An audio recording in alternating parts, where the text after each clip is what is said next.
Suspected Boko Haram fighters ambushed the security escorts of Governor Mai Buni of Yobe State on Saturday, killing one policeman and injuring 6 others.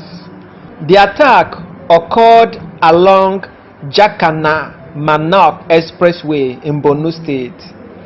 The security team had reportedly escorted the governor to Maiduguri for the 24th convocation ceremony of the University of Maiduguri, where Vice President Kashim Shettima was conferred with a honorary doctorate degree. While the team returned to Yobe, Buni was said to have stayed behind in Maiduguri ahead of a trip to Abuja for another official engagement. Confirming the attack, the spokesman of the governor, Maman Mohammed, said the security men ran into the ambush. They fired some shots, but the security escorted the governor's official vehicles back to Damaturu, exchanged fire with them, but 3 policemen sustained injury, he said. He further stated that the security operatives were able to repel the attack and that those injured were responding to treatment. However, a security source from the convoy told our correspondent that the troops leading the convoy with MRAP, a gun truck and another vehicle conveying the police and DSS were targeted. Consequently, the troops responded with heavy fire, forcing the terrorists to retreat. Unfortunately, one police officer paid the supreme price, even as 2 soldiers, including a driver, 3 policemen, and a DSS was wounded. The security operatives returned safely to Damaturu, the Yobe State capital, while the wounded personnel and the driver were evacuated to an undisclosed hospital for treatment. But some of the wounded are in critical condition, the source stated. The casualty figure from the terrorist side was not confirmed at the time of filing this information. Meanwhile, one person is already dead as Sokoto youth engaged in gun battle with Fulani bandits. The Sokoto Police Command has confirmed the killing of one person as youths of a community in the state resisted bandit attack. It was gathered that the bandits attempted invading their village on Saturday, November 18, 2023, but the young members of the Kwakwala community behind the main campus of Usmanu Danfodio University in Sokoto were armed and prepared for them. Spokesperson of the police command, Ama Rufai, said the assailant, numbering about 10, were heavily resisted by the people, and the duel led to the death of a member of the community and 4 others sustained injuries. Rufai further said, based on the reports at our disposal, the suspected bandits, numbering about 10, armed with cutlass and then guns, attacked a community behind the main campus of Usman Danfodio University in Sokoto. The youths of the area resisted the attack, and in the process, the armed bandit shot one of the youths named Usman, who died instantly.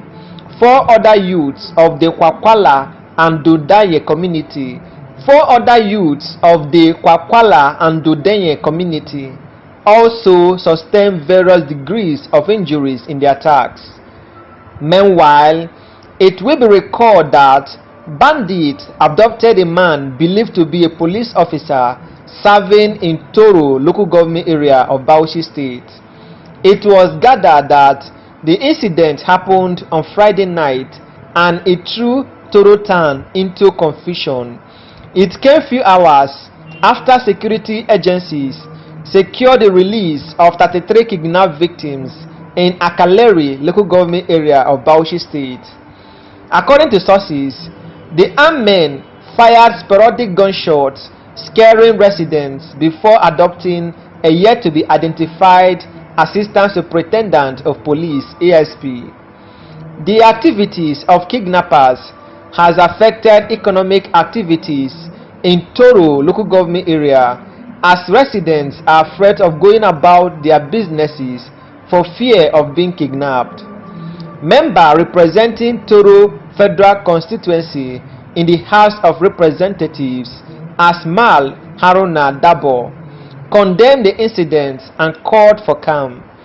He described the incident as unfortunate and regrettable considering the current economic situation in the country, and assured the people of his continued legislative interventions to bring an end to the menace.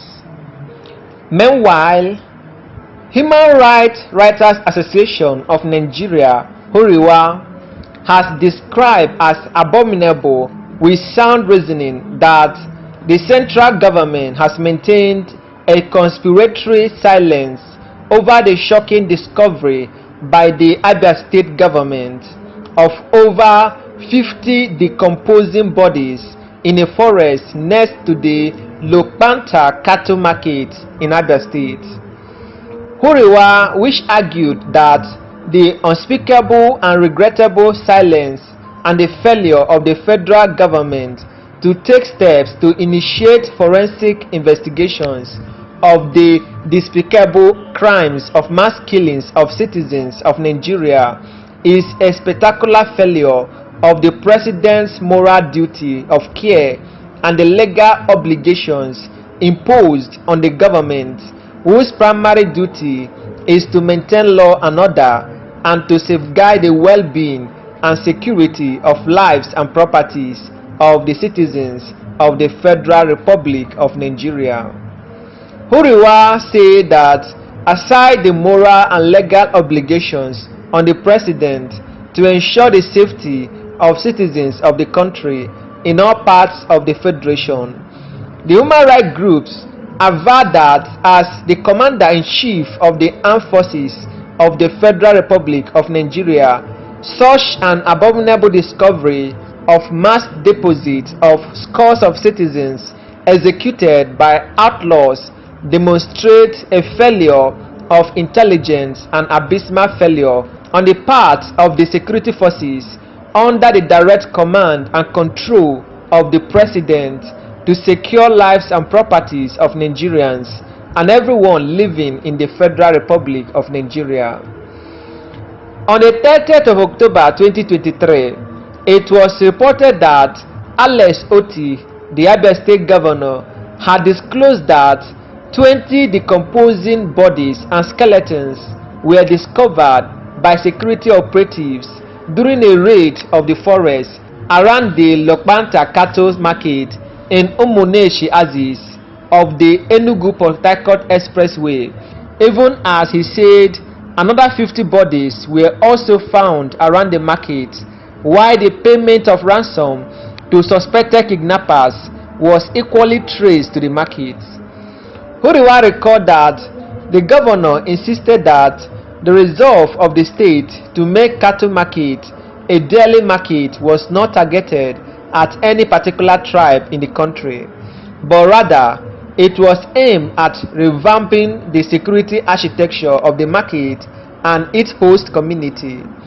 The human rights group recalls that the Abia State Governor has stated as follows: "We have taken a stand to provide adequate security to Abia citizens and visitors because no government can succeed in the face of insecurity. This government will not get involved in supporting criminals or allow them to occupy any part of the state. When we decided to occupy the Lokpanta cattle market in Umuneshi local government area of the state, we discovered 50 dead bodies, 20 headless dead bodies, men, women and children, and uncountable skeletons. We also discovered that ransoms paid to kidnappers were usually dropped close to the market, but it was unfortunate that some people misinterpreted our action to mean that we asked the northerners trading in the market to leave the state. But after our interaction with leaders of the northern community, we told them that anyone who is not in support of the moves we are making to secure the state must be a criminal. They saw reasons with us and quickly reversed the quit notice they issued to Igbos in the north. That is why we have decided to make the market a daily market. People can go to the market and do their business and go home at the end of the day. The market will not be only a cattle market again, but it will have other sections for other goods like every other market. Those who live inside the market will now live among other people in the state and outside the market. Huriwa, which applauded the Abia state government for adopting a holistic measure to stamp out coordinated criminality and terrorism of kidnappers and killings orchestrated by alleged armed headers, has also asked President Bola Ahmed Tinubu to direct the heads of the security agencies and top forensic investigators in joint partnership with the Justice Ministry of Abia State to comb round the killing fields identified by the Abia State government and carry out science-led probe to determine the root and immediate causes of these mass killings, seek for broader information on the identities of the casualties, and if practicable, trace any evidence that can link the investigative team to the killers. The human rights group say that the clearest evidence of a failed nation state is when the central government becomes very comfortable with criminality of immense proportions and tolerate criminals by not willing to take steps to bring killers to justice, which breeds impunity and lawlessness. Besides, Huriwa has called for investigation of the activities of the cattle traders whose shops are now known to be avenues for negotiation and collections of ransom from relations of kidnapped victims in Lokpanta, which is a major highway linking Enugu, Abia, and Imo states.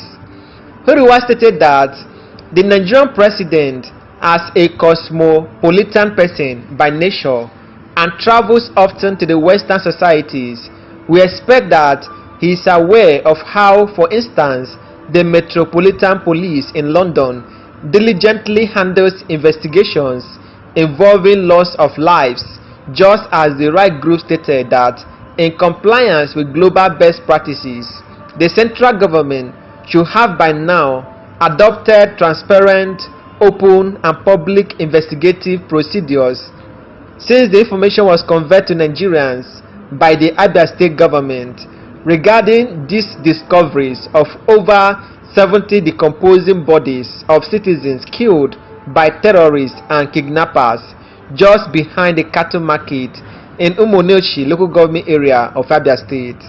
Huriwa further wondered why the federal government is yet to brief Nigerians about what steps have been adopted to bring justice the terrorists who on August 17 reportedly killed scores of soldiers in Niger State have not been arrested or killed. No fewer than 3 officers and 22 soldiers were killed during the Sunday bandit ambush on troops in Niger State. Addressing journalists in Abuja, the Director, Defense Media Operations, Major General Edward Buba, added that 7 soldiers were wounded during the attack. He explained that it was following the Sunday attack that the Nigerian Air Force deployed an helicopter to Niger State for the evacuation of the casualties. The helicopter, however, crashed on Monday, with bandits taking responsibility for it downing. The Army spokesperson explained that the crashed aircraft had on board 14 previously killed soldiers, 7 wounded soldiers, 2 pilots, and 2 crew members. Buba said, "Our troops entered into an ambush in the general area of Shiroro local government area of Niger State. The ambush led to a firefight which resulted in the death of 3 officers and 22 soldiers, while 7 were wounded in action. As a result of this, there was a need for us to embark on a casualty operation whereby the Air Force helicopter was dispatched. While that process was on and inbound to Kaduna, the helicopter crashed. In the crash were 14 of the previously killed in-action personnel in that ambush, 7 of the previously wounded in-action personnel, 2 pilots of the helicopter and 2 crew members. The military, however, vowed injurious consequences for the bandits for attacking troops. One thing is for sure, no one or group will strike at troops without injurious consequences, Buba said. Huriwa urged President Bola Ahmed Tinubu to inform Nigerians about the steps adopted to bring the killers of these soldiers to justice, just as the right group described as shameful the fact that both soldiers and civilians in their hundreds have been killed since the current administration came on board. But the law enforcement agencies have failed woefully to bring perpetrators of this dastardly crime of terrorism to justice or take decisive justice to the killers, the statement concluded.